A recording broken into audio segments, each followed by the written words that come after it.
and then he corrects them in the following verses. There's a book for this other one. What is the name of that book?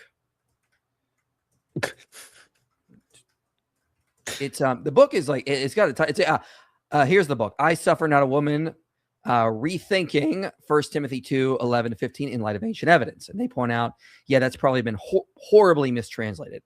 So those are two sources for you. What's your take on the recent Catholic debate on kissing, and why is your preference to kiss? And why is, man, listen, I do not kiss the homies. I'm not going to kiss the homies. Why are you trying to get me to kiss you, man? We've talked about this, Cosmic Ninja. I'm not doing that. Stop asking.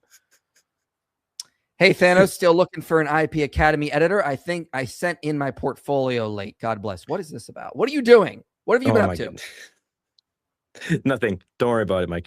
Matt's going to be taking a look at everybody's portfolios and everything like that. We just need somebody that will edit some videos on IP Academy because that's all. All right. No funny business behind my back because I'm definitely not paying attention. Anyway, let's bring in our first guest. Don't worry about that. How you doing? How you doing? Is your name Rimmon? Is that how you pronounce your name? Rimmon. Rimmon. Okay. So you said in the private chat over here that you are an ex-Muslim and you're now kind of agnostic. Yeah. Basically, I don't know what to believe in. Excellent. All right. Well, first of all, we're happy you're out of Islam. That's a great step in the right direction, getting out of that religion. And you said you left Islam because of Muhammad's marriage to Aisha. I know that's emotional. Even David Wood said that's emotional. I don't think it is. No. Here's why I don't think it is. Here's why. Because, yeah, that alone is not good. But think about what the Quran says. The Quran says in Surah 21 that Muhammad is your pattern of conduct if you're a Muslim. And later in the Quran, it says that he's a man of outstanding character. In Surah 4, it says you just submit to all of the decisions. I think, is your mic cutting out? Is his mic? I was just going to say your mic is acting a little weird. I don't know. What do you mean? Is it glitching? I think Ramon's got an echo and it's making your mic be weird. Oh, okay. Hold on. No, the mic. Yeah. Is that better now? I don't know. We'll try it. Just let me know. But just to finish my point there. Yeah, just to finish my point. Quite simply, you have Allah putting his rubber stamp of approval on Muhammad's actions, which are clearly immoral, which are clearly evil. He should have known better. So if you combine it with what the Quran says, you combine it. You don't just go Aisha's marriage, therefore Islam is false. But you combine it with what the Quran says, you now have Allah promoting something purely evil. And so, yeah, I think you can actually build on that to make a coherent argument. That's what I would say. And also, I made a TikTok. No, not TikTok. I left that ages ago. It's so sensitive. TikTok is. I made a Twitter page. I'm not going to call it X because it's stupid. The name is stupid. I made a Twitter post responding to Korah. Okay. All right, saying that the same prophet who said this about runaway slaves. It says, sorry if I'm going off subject. It says, if a slave runs away, you're allowed to spill his blood. That's in Islam? Yeah, I'll show you. What's the hadith? Sunan Nasai. I'll show you. Let me get out. Let me pull it. We'll get to the topic in a minute. I'm just curious about this because, I mean, I know there's a hadith about Muhammad trading to African Americans. Yeah. America didn't exist in Muhammad's time. Mm-hmm. That's true. It didn't exist. Africans maybe, but not. I think I found it. If a slave runs away, no salah will be accepted for him. And if he dies, he will be a disbeliever. Wait, a slave, Jibreel ran away and he caught him and struck him in his neck. Sunan An-Nasai 4050. This is a different one. Okay. Hold on. Can I show you now? Can you see it? Yeah, I can add that to the stage, but it's this. It's just us, as you can see. So now I can't see it. Anyway, let's get to the topic at hand. Why are you not? So you're an ex-Muslim. What's keeping you? What's keeping you from becoming a Christian? Why are you not a Christian? Where are you at in that stage of your life? Well, here's the thing. I can't see myself as loving my enemies. Christ said to love your enemies, right? Yes. Which then supposes that then you got two Christian camps, right?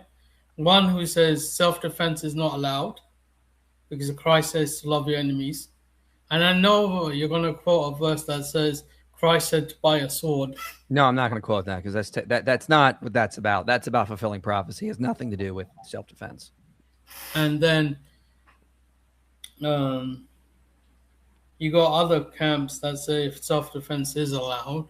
And then I can't fathom the divorce thing, like I know this is going to sound emotional, but like only for adultery. But then when you do get divorced, you can't remarry. And if you do want to get married, you have to reconcile to your husband, right? Or in your case, your wife. So I think we need to talk about the foundation of Christian ethics here, because I think there is some confusion. I want to put something up on my screen to show you. So I did a video a couple years ago. Here's the title of the video. It's called Christian Virtue Ethics. So hold on. I put the wrong thing in there. So you've heard many attack the ethics. It's just called Christian Virtue Ethics here. And so what I basically do in this video is I go through and I show the way you're understanding Christian ethics is not entirely accurate. So when it comes to the issue of divorce, the New Testament is not laying down, it's not doing the same thing that Islam is doing. Where it's telling you all the do's and don'ts. This is when you can get divorced. This is when you have to stay married. Virtue ethics, as it's typically defined in the literature, is basically a system where you obtain virtues. You go, okay, I should be peaceful. I should be loving. I should be courageous. I should be kind. You obtain the virtues, and then when you learn how to be virtuous, you learn what the virtues are, then you know how to act in reality. You know what to do. So actions derive from understanding the virtues. The New Testament is not, because that's what the New Testament is teaching us, a system of virtue ethics. It's not going to give you a list of every do and don't. It's going to give you examples. So there's actually two examples in the New Testament where divorce is allowed. One is adultery, and the other one is in 1 Corinthians, where Paul says, if you're married to an unbelieving spouse and they abandon you, then a divorce is permitted. Then you're allowed. Then you're free to marry whoever you want, as long as that person's a Christian. Yes. So, but here's the thing also, is that the New Testament is not just saying those are the only times you can have a divorce. It's saying these are exceptions to the rule. But the main issue what the New Testament is focusing on is how to be virtuous, how to be a virtuous person. So if, for example, a woman is being severely beaten by her husband, I would say she should get a divorce because that's not going to be good for her or her children. This husband clearly doesn't love her, and her life is at stake here. So the virtuous thing to do would be to look after her children, look after herself, and get out of that marriage. So, and there's various opinions on this, but I mean, generally granted, churches over the years have granted divorces in those instances. It's only like radical fundamentalists who don't understand the virtue ethics of the New Testament that push back on that. Baptists. Fundamentalist Baptists, yeah. But I mean, even like less fundamentalist Baptists would probably agree with me that, yeah, I mean, like, this is just the way it is. Life is messy. Things are not always going to be, cut and dry. And sometimes divorces are going to happen from non-ideal circumstances. So I don't think, with that in mind, the New Testament is not saying only divorce in these circumstances. It's saying, listen, sexual immorality is a good grounds for divorce, but sometimes sexual immorality, maybe there's a good path forward where you can fix the marriage and you shouldn't just jump into divorce. That's the other side of this coin. If a husband, let's say a husband really messes up, but he's like, I messed up. I repent. I confess what I did. I want to do everything I can to fix this. I think in some of those situations, not all, but some, the wife should at least try to reconcile, and vice versa. If the wife messes up, so should the husband. So it's not just like, well, he committed sexual immorality. Now we have to divorce them. What if both of them want to try to work through it? Okay, great. Then they should. So that's the other side of this coin as well. So that's the issue around that. Once we understand that the New Testament is teaching virtue ethics, all of these ideas about how we are to look at these things starts to level out. Now, your second point about loving your enemy, I would say, yes, we have to love our enemy, but love is not the same as being nice all the time. Like, for example, the Nazis, when they were destroying Europe historically, the loving thing to do was to go in and stop them and, all out war because of the horror they were causing to Europe and the rest of the world. So and loving 6 million Jews. Exactly. Yeah, that was the loving thing to do. So loving does not mean we're pacifists. It means we love. But love sometimes requires tough love. It sometimes requires to do the difficult thing because innocent lives are at stake. For example, like, look at someone who committed a bunch of crimes. The loving thing to do is to put him into prison because he needs to be locked up for his own safety and the safety of others around them. So it's to bring justice. Exactly. So that's what Christianity teaches. It's not teaching this idea of absolute pacifism. Don't ever engage in this kind of stuff. Sometimes, like, Jesus was loving, but notice how harsh he was on the Pharisees. He was rude and insulting them. Tables over. Exactly. Yep. So yes, we love our enemies. Like, for example, some of these really, really mean, harsh Muslims that go around and insult us, lie about us, try to do everything they can to destroy us. We still love them, but we're going to confront them on their horrible behavior and their horrible religion and try our best to get them out of it because that's the right thing to do. We're not going to just be doormats or peel over and be like, Ned Flanders here. We're going to actually be harsh at times. Well, no, Than's going to be Ned Flanders because look at him. Come on. But I'm not. What? Ned Flanders, I don't think I watched one of his programs when he told this guy, get out of my house or can I have my house back? And then he beat that guy up.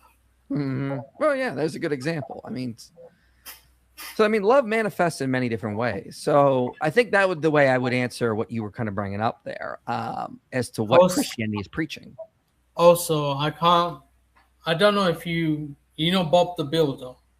Yeah. Yeah. He believes in annihilationism, but vast majority of Christians believe in eternal torment.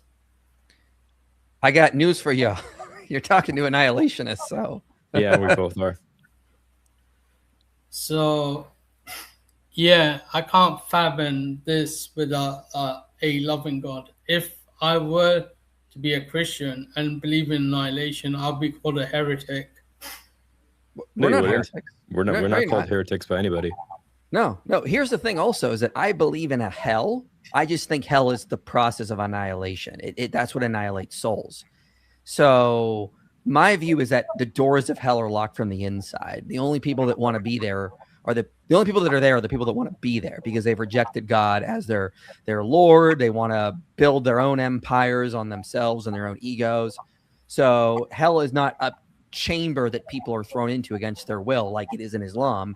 Hell is a freely chosen identity built on something else besides God that either goes on forever or goes on to annihilation. So essentially hell is what John Milton puts in Paradise Lost when Satan says it is better to reign in hell than serve in heaven. I see. There's a lot of things I'm confused about. And have you checked out the channel at all? Because we have a video called Does God Send People to Hell? We got a video on Christian virtue ethics as well. I think where you're at in your stage is you're not rejecting Christianity. You don't know enough about it. And I think you need to actually start exploring it. So that's why we put a lot of these independent videos on our channel, like a video on hell. We have a video on heaven. We have a video on the problem of evil, suffering. We got a video on how ethics works in Christianity. Maybe it'd be best for you to just go through a bunch of these videos and see and understand what Christianity is actually teaching. All right. Okay. Let's see. All right. I'll let other people come on stage. We're gonna keep praying for you, man. Check out the channel. Watch if there's one video to watch on the channel, I highly recommend you watch the video we have. Does God send people to hell? The title is Does God Send People to Hell? And I think that will really, really help you. All right. Peace and love. Peace and love. Thank you, sir. All right. What happened? Did I click on the wrong thing? No, I didn't. Okay. Good. All right. Let's bring in our next guest here in a minute here. You see the new PFP. That looks like David Wood at a Star Trek David. Yeah, Star Trek. That is such a cursed image. Thank you, Randy. We are up. I just realized I don't have my energy drink. I'll be right back, Mike. All right, that's fine. I'll read these. We're up to 11 Inspiring Philosophy memberships. Thank you, Randy. Okay, I'm going to save this one. What's IPA portfolio? Guess him out of the loop. That's referring to people sending their editing portfolio to him to help edit videos for Inspiring Philosophy Academy. So that's what that's about. People sending their own editing portfolios, showing what they've done. The Quran is clear on all things. Why have Allah's own attributes been contested for 1,400 years between schools all claiming to follow the same text? Well, yeah, this is a huge problem. I think this is a bigger problem than the Islamic dilemma, because the Quran claims in multiple places to be clear, to be detailed, that its verses are perfected and then fully explained. That's a problem. That's a huge problem, because you can bring up any issue in the Quran and go, this is confusing, therefore the Quran isn't clear. The Bible doesn't make such ridiculous claims like the Quran does. Thank God it doesn't. Is there a good book about Christian virtue ethics? Yes. I recommended a bunch in that video, Christian virtue ethics. So one of them is called Paul and Virtue Ethics. One is called Jesus and Virtue Ethics. Although I don't agree with everything in there because they're clearly pushing some kind of progressive political philosophy, I think they give you a good understanding